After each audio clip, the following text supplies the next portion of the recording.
I never thought a Tuesday morning in January would land me in the middle of a legal battle with the most insufferable woman in Ridgefield, Connecticut. But here we are. My name is Grant Baxter, and I run a small snowplow business serving the wealthier neighborhoods in Fairfield County. It's honest work, pays well during winter months, and keeps me busy from November through March. I've been doing this for 8 years now, ever since I left my corporate job in Hartford and decided I'd rather work with my hands than sit in meetings all day. The business grew steadily, and by 2025, I had 5 trucks and a crew of reliable guys who knew the routes as well as I did. The Meadowbrook Estates development was one of my biggest contracts.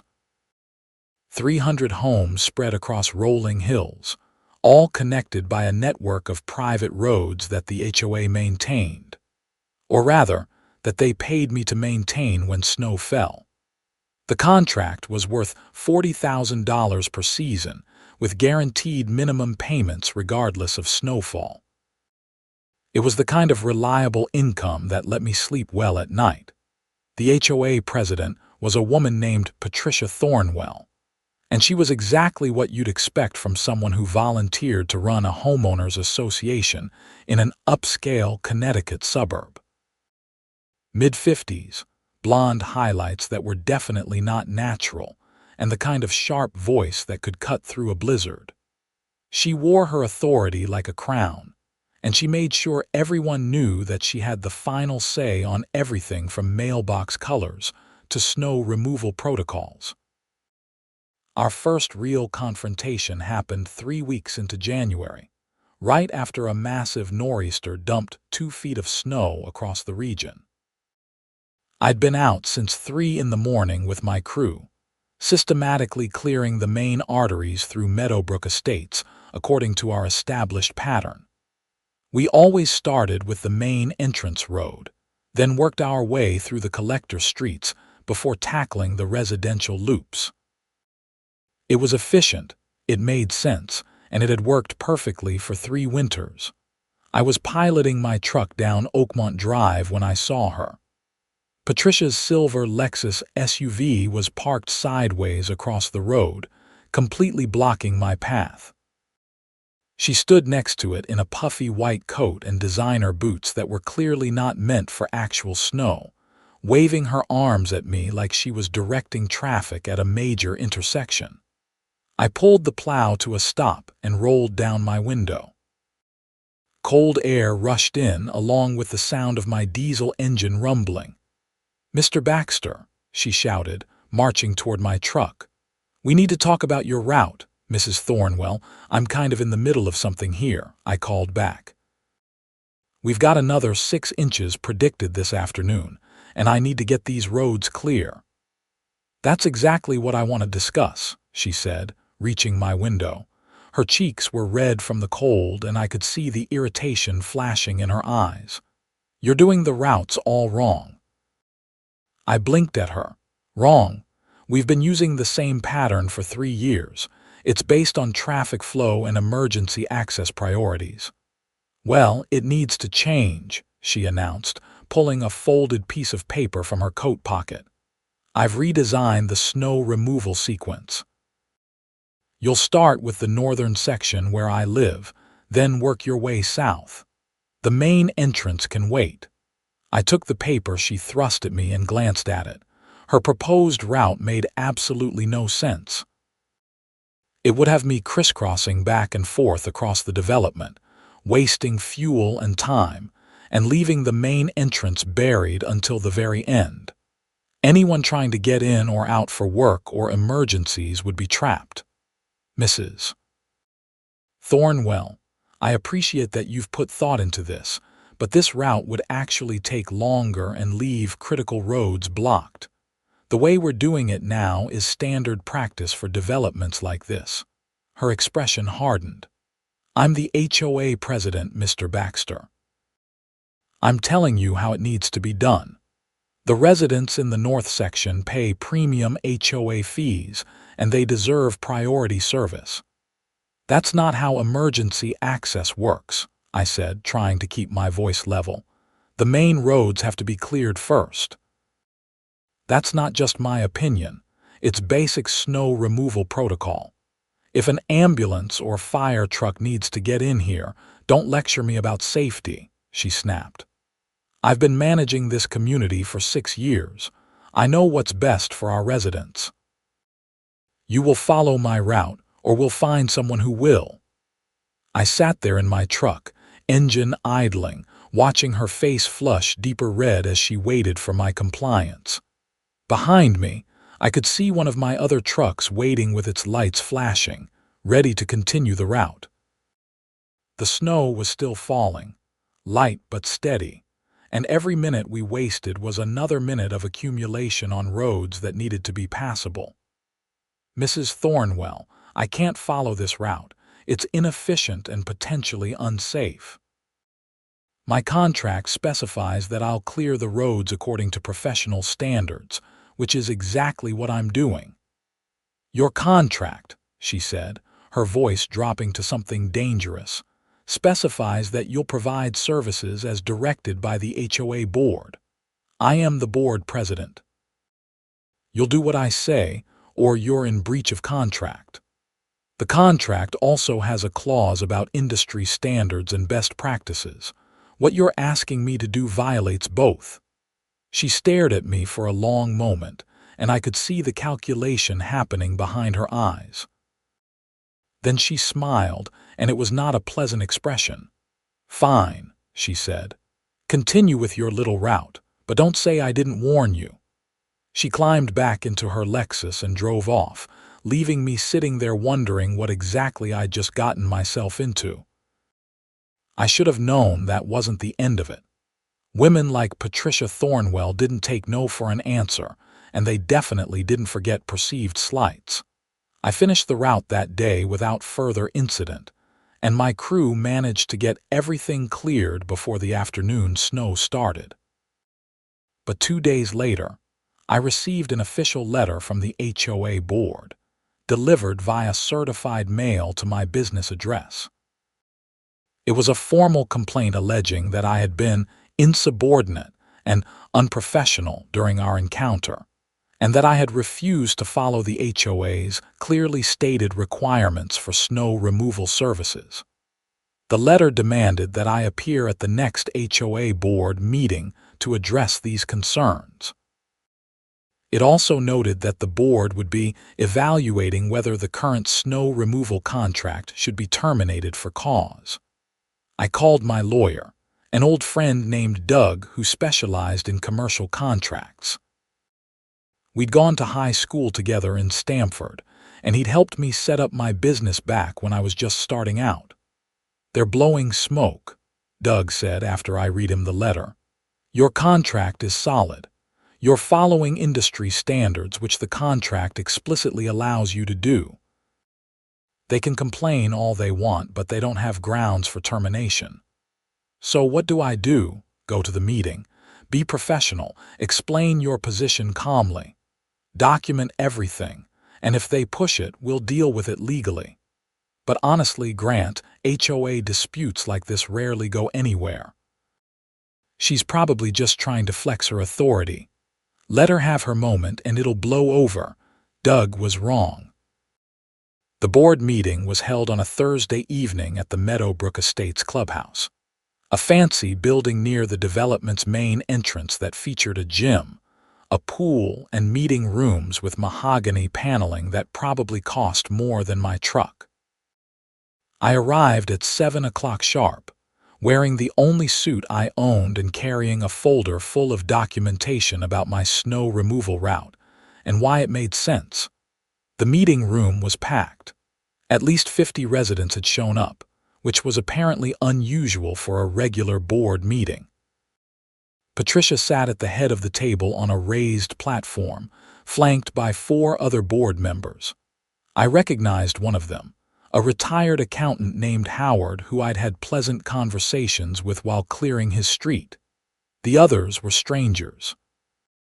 Patricia called the meeting to order with a sharp rap of her gavel, and then proceeded to work through various mundane issues about landscaping contracts and pool maintenance schedules. I sat in the audience, waiting for my turn, watching her operate with the precision of someone who genuinely enjoyed wielding small amounts of power. Finally, 45 minutes into the meeting, she got to me. Our next item concerns our snow removal contractor, Mr. Grant Baxter, she announced, her voice taking on a formal quality. Mr. Baxter has been unwilling to follow the HOA's directives regarding snow removal routes. This represents a serious breach of our service agreement and raises questions about whether he's the right contractor for our community. She went on like that for several minutes, painting me as some kind of rogue operator who refused to take direction and didn't care about resident safety. She made it sound like I was deliberately trying to sabotage the community, leaving certain areas buried while prioritizing others for my own mysterious reasons. When she finally finished, she turned to me with a thin smile. "Mr. Baxter, would you like to respond?" I stood up, folder in hand, and walked to the front of the room. "Thank you. I appreciate the chance to address this. First, I want to be clear. My only goal is to keep your roads safe and passable. The route I follow is based on standard practices used by snow removal professionals across the country. We prioritize main arteries and emergency access routes first, then move to residential streets. This ensures that if there's an emergency, first responders can get in and residents can get out. I opened my folder and pulled out a map of the development with my route marked in different colors. This is our current sequence. As you can see, we start here at the main entrance, then work through these collector streets, and finally handle the residential loops. The whole process takes about 6 hours for a major snow event. The route Mrs. Thornwell proposed would add at least 2 hours to that timeline and would leave your main entrance blocked for most of the operation. From both a safety and efficiency standpoint, it doesn't make sense. Patricia's expression was stony. "What you call efficiency, Mr. Baxter, I call neglect of our northern residents. They pay the same fees as everyone else, yet they're always the last to get plowed." "They're not last," I said, keeping my voice calm. "They're third in the sequence, after main roads and collectors, and they usually get cleared within 4 hours of the start of the operation. That's actually faster than most developments of this size." "Not fast enough," she said. "I want them cleared first." "Then I'd respectfully suggest that you don't understand how snow removal works." The room went silent. I knew immediately that I'd made a mistake.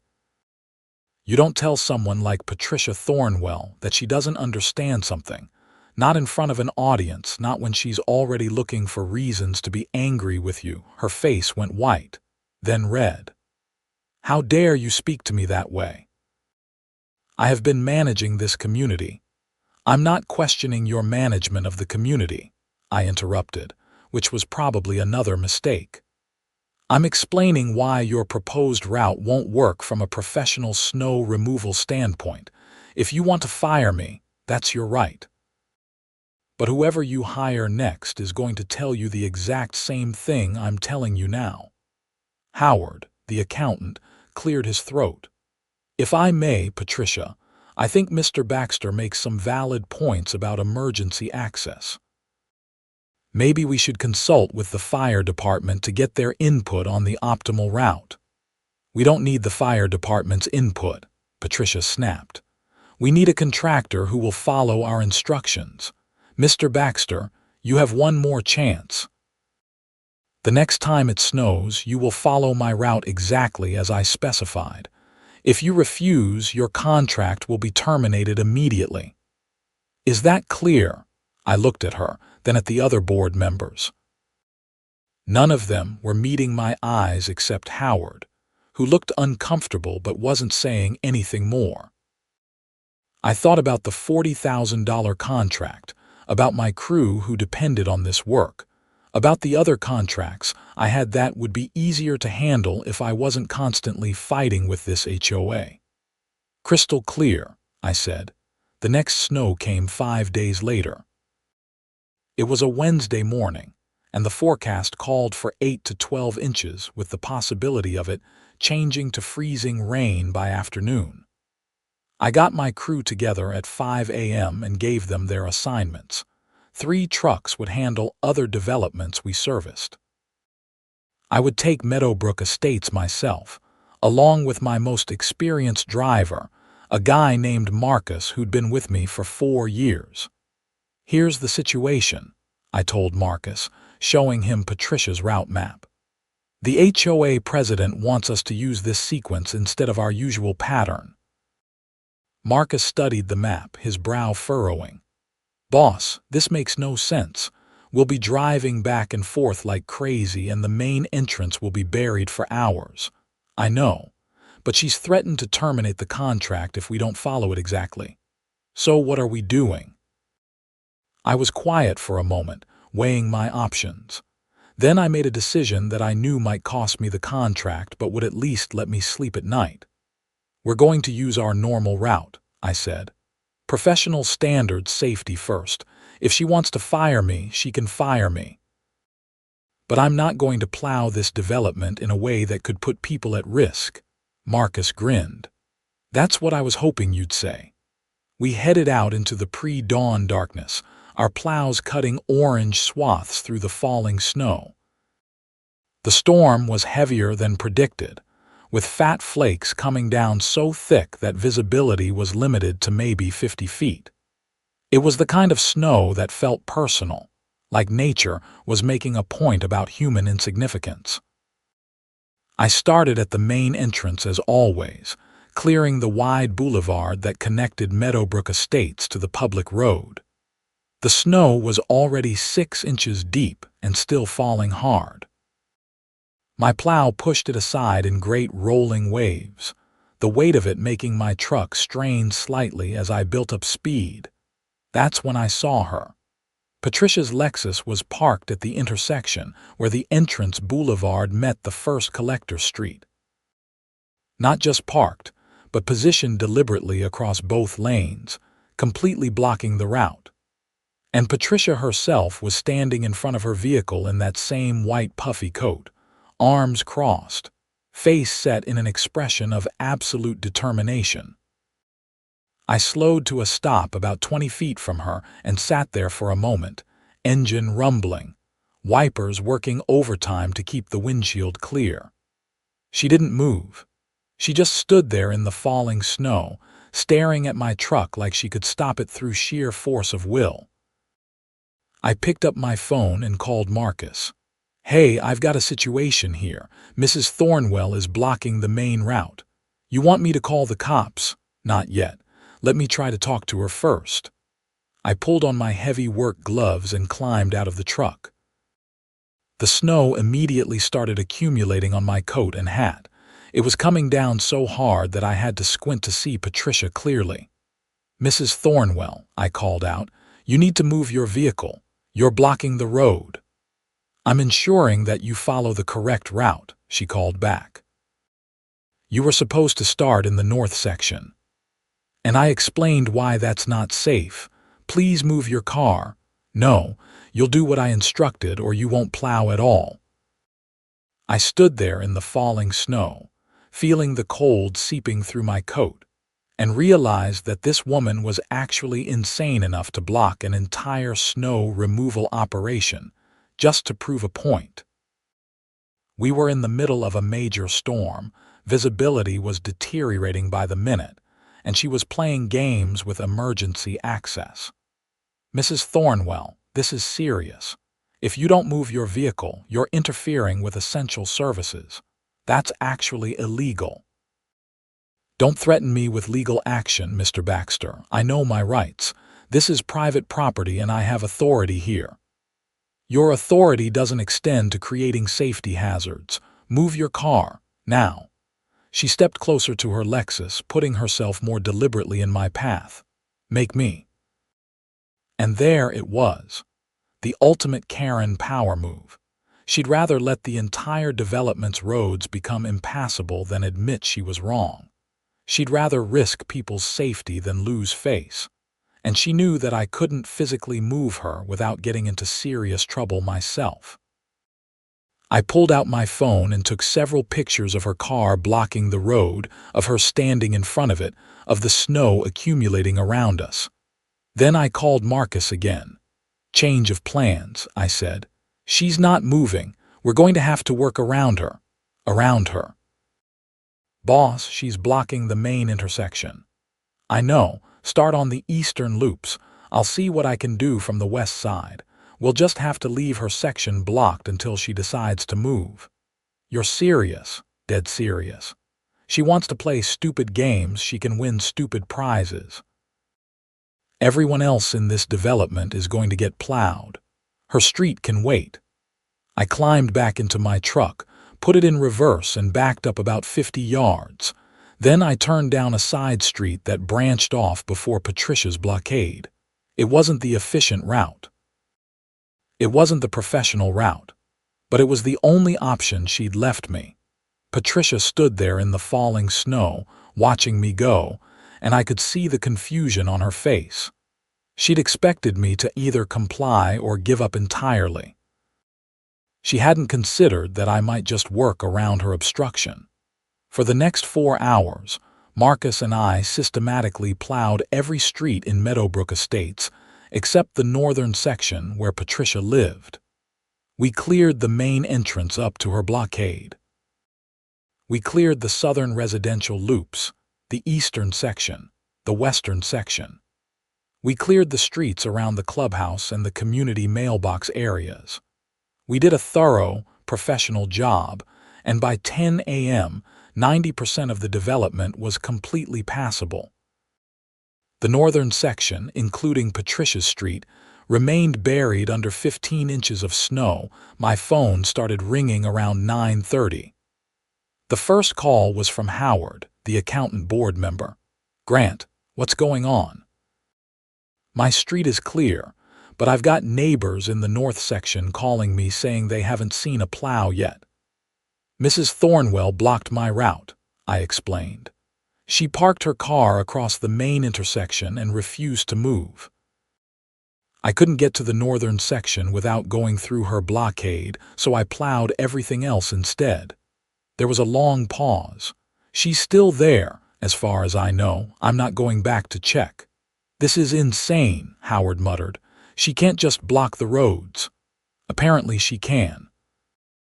"Look, I've got documentation. Photos, time stamps, everything. I tried to do my job. She physically prevented me from doing it. That's not on me." More calls came in over the next hour.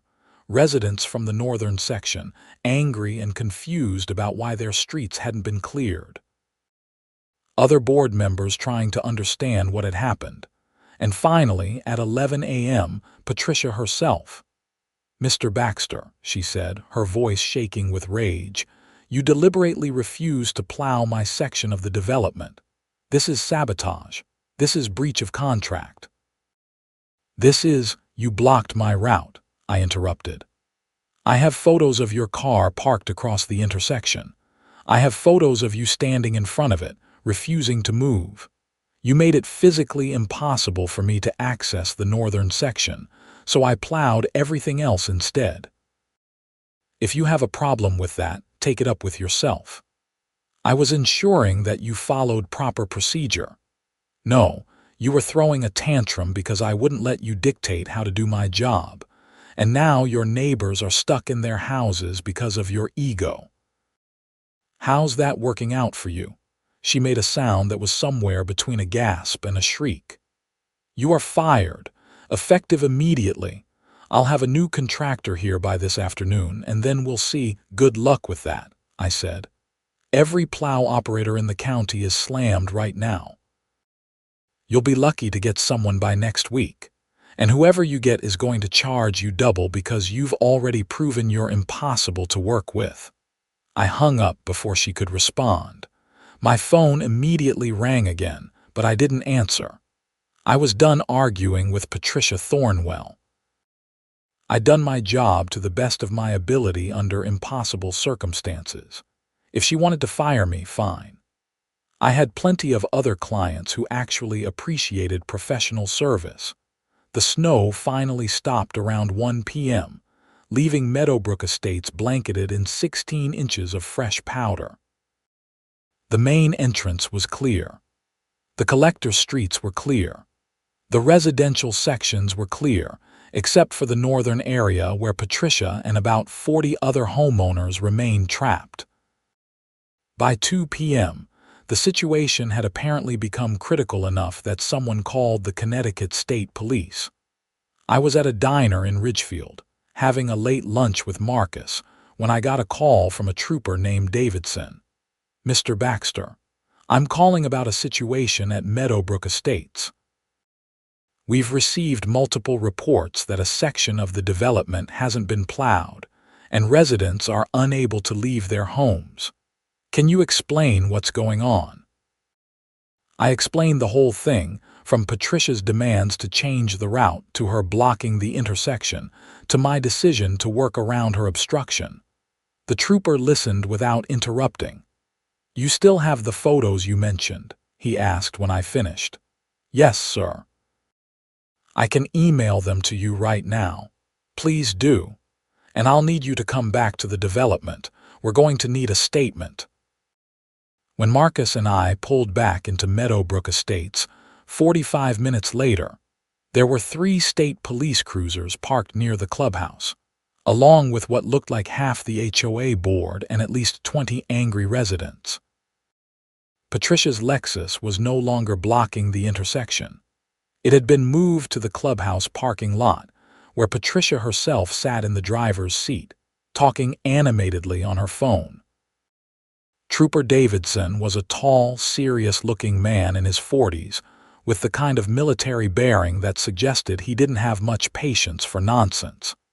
He met me at my truck and took my statement, reviewing the photos on my phone with careful attention.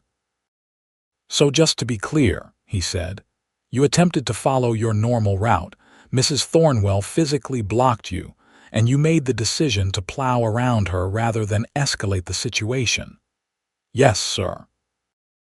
I figured it was better to clear what I could rather than leave the whole development buried while we argued about procedure. And she was blocking the intersection for how long? I first encountered her around 5:30 a.m. I know she was still there at 8 because I drove past again.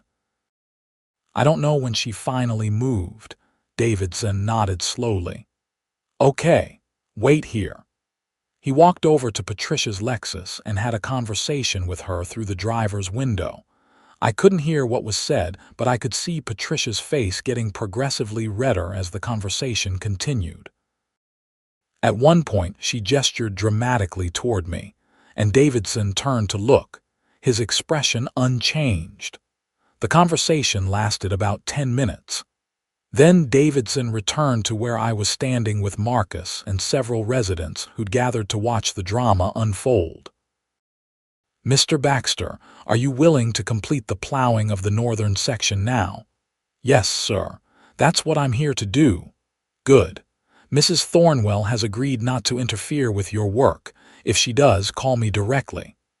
He handed me a business card with his direct number. I've explained to her that blocking roadways, even on private property, can constitute disorderly conduct and potentially reckless endangerment if it interferes with emergency services. She understands that if this happens again, there will be consequences. I took the card. "Thank you, Trooper." "Just doing my job. Now go do yours."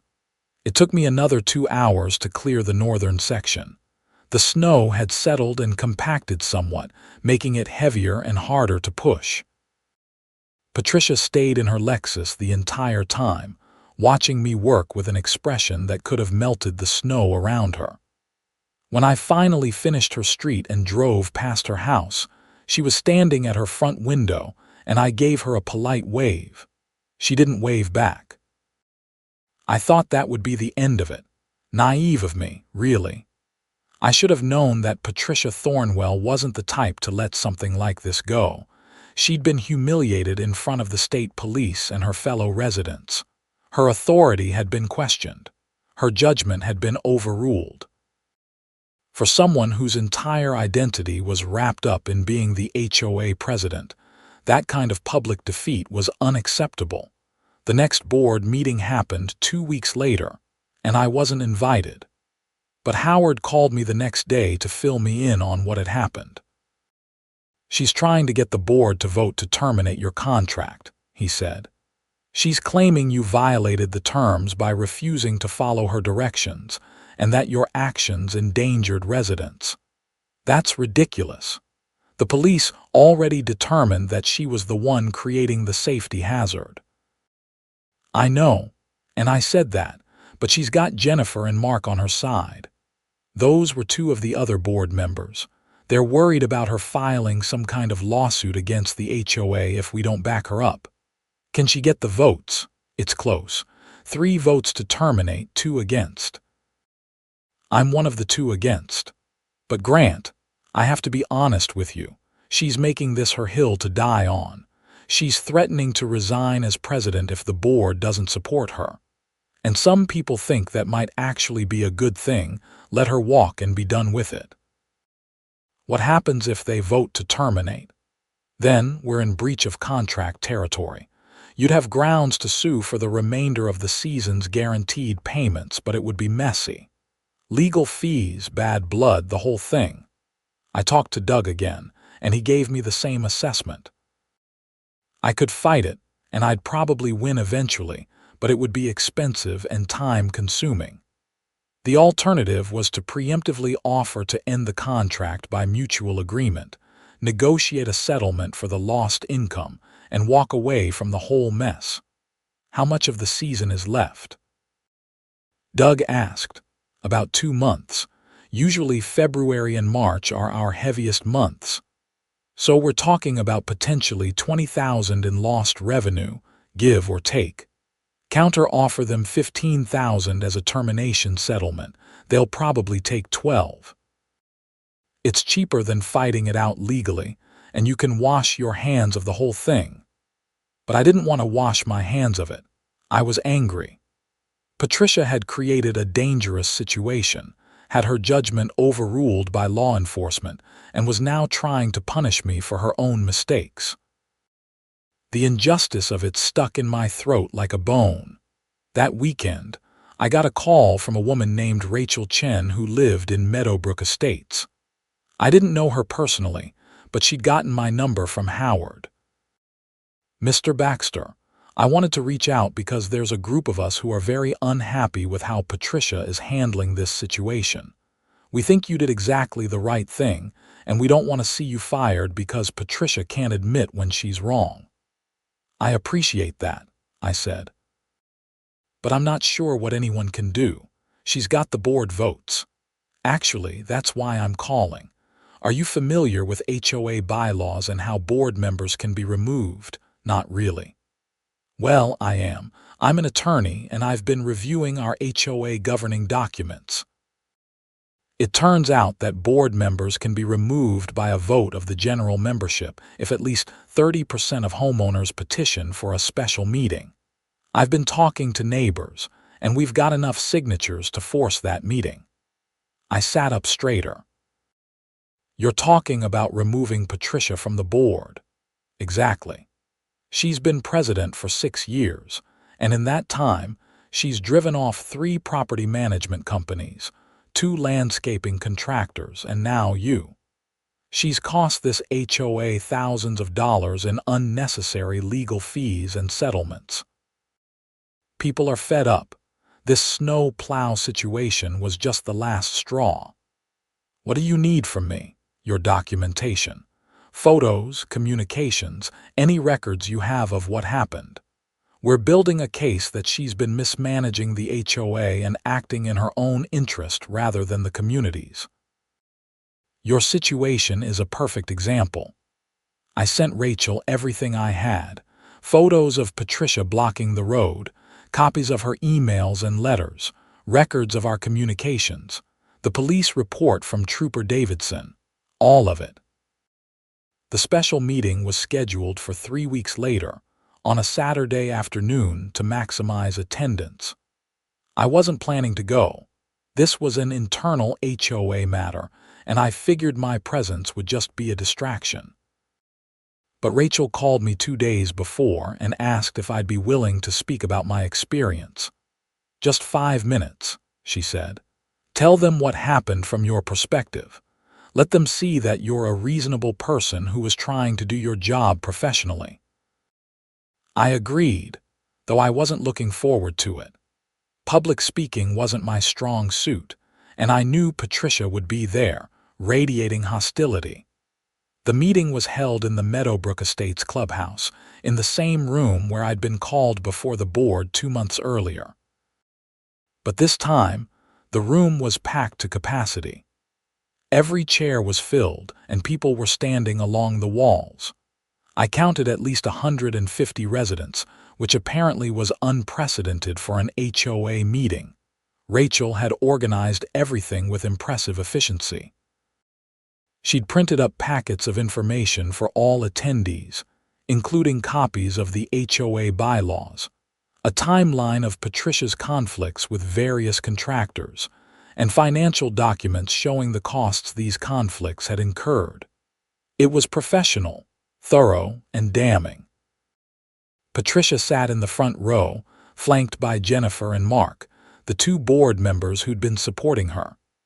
She looked smaller somehow, hunched in her chair, and her usual confidence seemed shaken by the sheer number of people who'd shown up. Rachel called the meeting to order and explained the purpose. "We're here today to vote on whether Patricia Thornwell should be removed from the HOA board and from her position as president. This is not a decision to be made lightly, but I and many others believe that Patricia's leadership has become detrimental to our community." She went through the history systematically.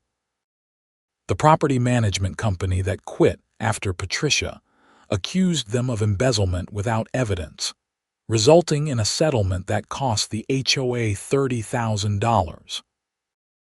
The landscaping contractor who was fired mid-season for refusing to replace perfectly healthy trees that Patricia didn't like, resulting in a lawsuit and another settlement.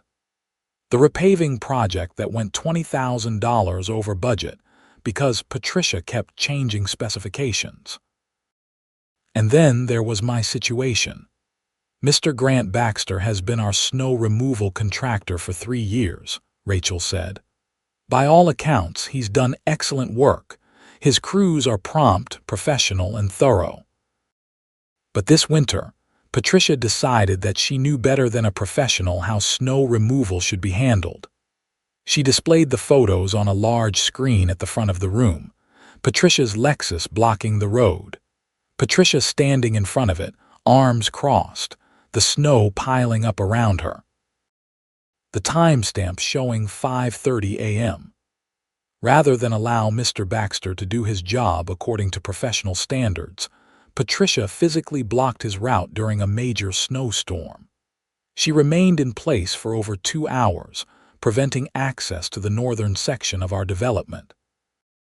When Mr. Baxter made the reasonable decision to plow around her obstruction, Patricia attempted to have him fired. Murmurs rippled through the crowd. I could see people shaking their heads, looking at Patricia with expressions ranging from disappointment to anger. Rachel called me up to speak. I walked to the front of the room on legs that felt unsteady and faced an audience of people who were all staring at me with intense interest. "Thank you for giving me a chance to explain what happened," I started. "I've been in the snow removal business for 8 years. In that time, I've worked with dozens of HOAs and property managers. I've learned that the key to good service is following professional standards while also being responsive to client needs. When Mrs. Thornwell asked me to change my route, I listened. I looked at her proposal. But from a professional standpoint, it didn't make sense. It would have left your main entrance blocked for hours, which is a safety issue. It would have taken longer and been less efficient. I tried to explain this to her, but she wasn't interested in hearing it.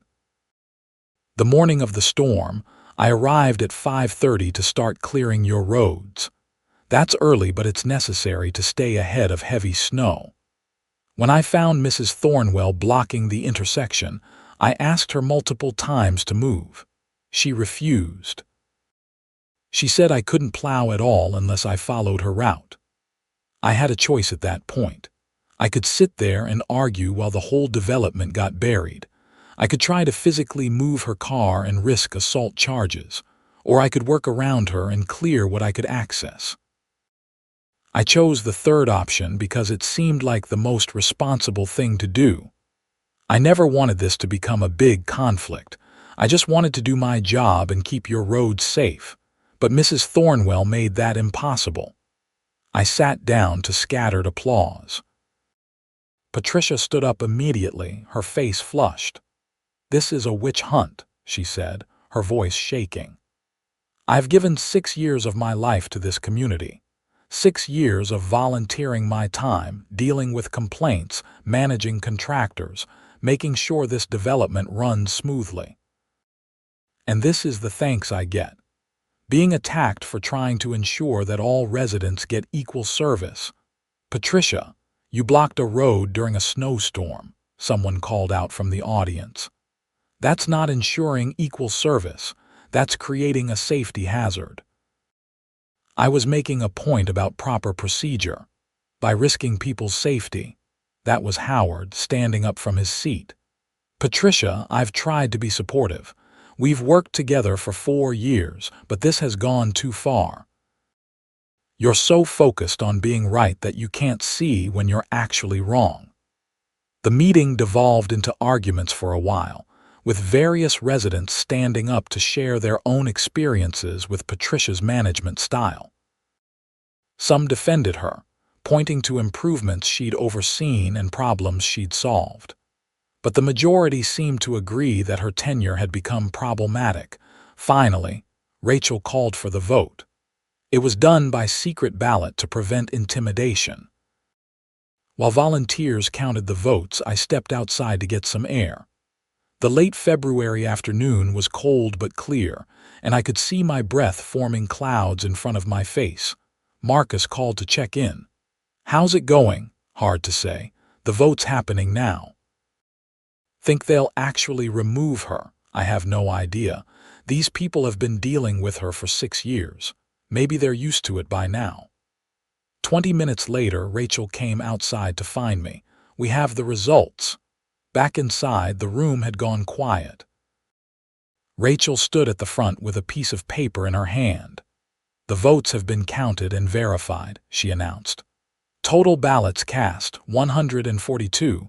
Votes in favor of removing Patricia Thornwell from the board, 98. Votes against, 44. The motion passes." The room erupted. Some people cheered. Others groaned or shook their heads. Patricia sat frozen in her chair, staring straight ahead, her face completely white. Rachel continued. "Per the bylaws, the board will need to elect a new president at their next meeting. In the meantime, Howard will serve as interim president, and on behalf of the residents here who signed the petition, I'd like to formally request that the board reinstate Grant Baxter's snow removal contract." Howard stood up, looking slightly shell-shocked by his sudden promotion. "I think we can make that happen." Patricia finally moved. She stood up, gathered her coat and purse, and walked toward the exit with her head held high. As she passed my chair, she stopped and looked down at me. "I hope you're happy," she said quietly. "You've destroyed someone's reputation and service record over a simple disagreement about procedures." "Mrs. Thornwell," I said, meeting her eyes, "I never wanted to destroy anything. I just wanted to clear snow safely and professionally. You're the one who made this personal." She stared at me for another moment, then walked out. I never saw her again. The aftermath took several weeks to fully resolve. The board voted unanimously to reinstate my contract for the remainder of the season.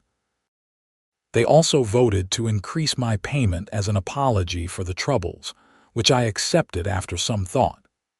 Doug had reminded me that the whole situation had cost me time and stress, and there was no reason not to accept fair compensation.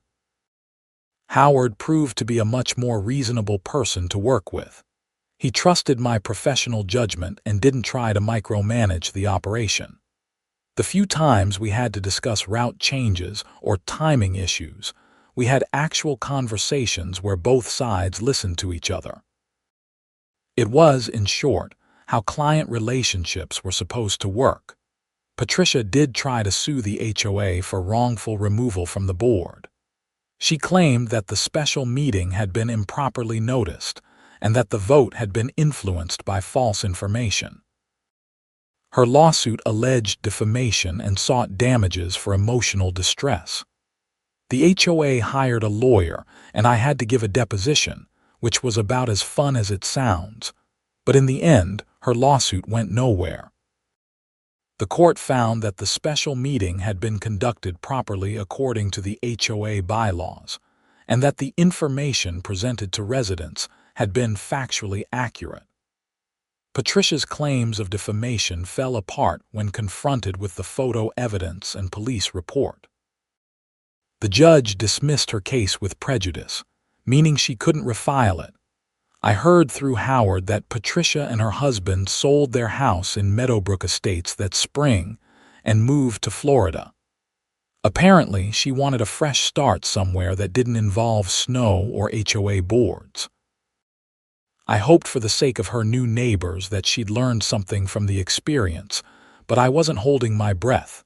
The following winter, I had the Meadowbrook Estates contract again, and everything ran smoothly. No route disputes, no blocked intersections, no drama. Just professional snow removal service, exactly as it was supposed to be. Looking back on the whole situation, I think what struck me most was how quickly things can escalate when people dig in over pride rather than logic. Patricia wasn't a monster. She was just someone who'd gotten used to being in charge and couldn't handle being told she was wrong. That small inability to accept criticism snowballed, pun intended, into a situation that cost her reputation, her position, and eventually her home. For me, the lesson was about standing firm on professional standards, even when it's uncomfortable. I could have just followed Patricia's route that first time she demanded it. It would have been easier.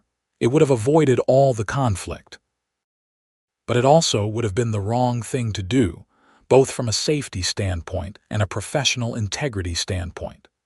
Sometimes doing the right thing means accepting that conflict is unavoidable.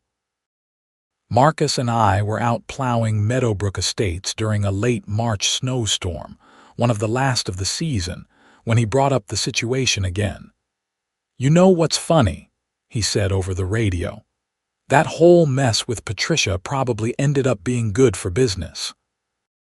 I've had 3 different HOAs call asking if we have availability, all because they heard about how we handled that situation professionally." He was right. Word had gotten around about what happened, and the consensus among property managers seemed to be that I was a contractor who would stick to professional standards even under pressure. That reputation was worth more than any advertising I could have bought. "Still wouldn't want to go through it again," I said. "Oh, definitely not. But hey, at least we got a good story out of it." That night, finishing up the last streets of the route, I thought about all the moving pieces that had led to that moment. Patricia's need for control. My refusal to compromise on safety. The residents who'd finally had enough. The bylaws that gave them a mechanism for change. The police trooper who'd backed up professional judgment over HOA authority. It was a reminder that systems, even small ones like homeowners associations, have built-in checks and balances for a reason. When one person tries to consolidate too much power or override those checks, eventually the system pushes back. It might take time, and it might require people to stand up and challenge the status quo. But accountability exists if people are willing to invoke it. As I made my final pass down the main entrance boulevard, pushing aside the last of the snow, I saw Howard standing outside the clubhouse. He waved and I stopped. "Good work tonight, Grant," he said. "Roads look great, thanks. Should be clear sailing for residents in the morning. Listen, the board met last week and we voted to offer you a 3-year contract extension. Fixed price increases built in, same terms otherwise." "You interested?" I thought about it for maybe 3 seconds. "Yeah, I'm interested. Great. I'll have the paperwork drawn up. And Grant, thanks for not walking away from us when all that craziness was happening. A lot of contractors would have just cut their losses." "This is good work with good people," I said. One difficult board president wasn't enough to change that. Driving home that night, my truck warm and the roads clear behind me, I felt something that I realized was satisfaction. Not just because I'd kept the contract or because Patricia was gone, but because the whole situation had resolved the way it should have. Professional standards had been upheld, safety had been prioritized, and a community had come together to correct a problem in their leadership. That's not always how these stories end. Sometimes the difficult person wins. Sometimes good contractors get fired because they won't bend. Sometimes HOAs become little tyrannies where whoever holds power gets to do whatever they want. But not this time. This time, the system worked. I've been plowing snow for 9 years now, and I've got at least another decade in me before I think about retiring. I've dealt with demanding clients, budget constraints, equipment breakdowns, and impossible weather. I've worked through blizzards and ice storms, through equipment failures and crew shortages. But the situation with Patricia Thornwell and Meadowbrook Estates remains the single strangest and most challenging experience of my career. It's also the one I'm most proud of handling correctly. I didn't back down, but I didn't escalate unnecessarily either. I documented everything, stood by professional standards, and let the consequences play out naturally. When confronted with someone determined to make things difficult, I found a way to keep doing my job without compromising safety or integrity. And in the end, when that Karen blocked my snowplow route and tried to force me to do things her way, I left her buried and plowed around her instead. It might not have been the easy choice, but it was the right one. Sometimes that's all you can do. 3 years later, I'm still the snow removal contractor for Meadowbrook Estates. Howard served as president for 2 years before passing the role to Rachel, who turned out to be an excellent leader. The development runs smoothly now, with reasonable people making reasonable decisions and contractors who are treated as professionals rather than servants. It's exactly how an HOA should function. I still have the photos of Patricia standing in front of her Lexus, blocking the road in the falling snow. Sometimes when I'm training new crew members, I show them those pictures and tell them the story. It's become a teaching moment about the importance of professional standards and the courage it sometimes takes to stand by them. What would you have done if the board had fired you anyway? One new guy asked me last winter. Found other clients, I said. Built the business in a different direction, but I wouldn't have changed how I handled it. Some things are more important than any single contract. He nodded slowly, taking that in. Must have been stressful, though. It was. But you know what? The stress of doing the wrong thing would have been worse. At least this way I could sleep at night. That's still true. Whatever else came out of that whole situation, the conflict, the meetings, the vote, the lawsuit, I never had to compromise my professional integrity or put people's safety at risk to keep a client happy. That's worth more than any contract, even a $40,000 one. So if you're ever in a situation where someone's trying to force you to do something you know is wrong, whether it's an HOA president or any other client with more authority than sense, remember this story. Stand your ground. Document everything. Follow professional standards. And if necessary, work around the obstruction and let them deal with the consequences of their own choices, because in the end, doing the right thing is always the right thing, even when it's hard, especially when it's hard. That's what separates professionals from people who just have jobs. And that's something no HOA president, no matter how demanding or difficult, can ever take away from you. The snow still falls in Connecticut every winter. The roads still need to be cleared. And I'm still out there at 5 a.m. when the storms hit, running my routes, keeping people safe, and doing my job the way it's supposed to be done. That's not changing anytime soon. And if another Karen ever tries to block my route again, well, I know exactly what to do. I've had the practice.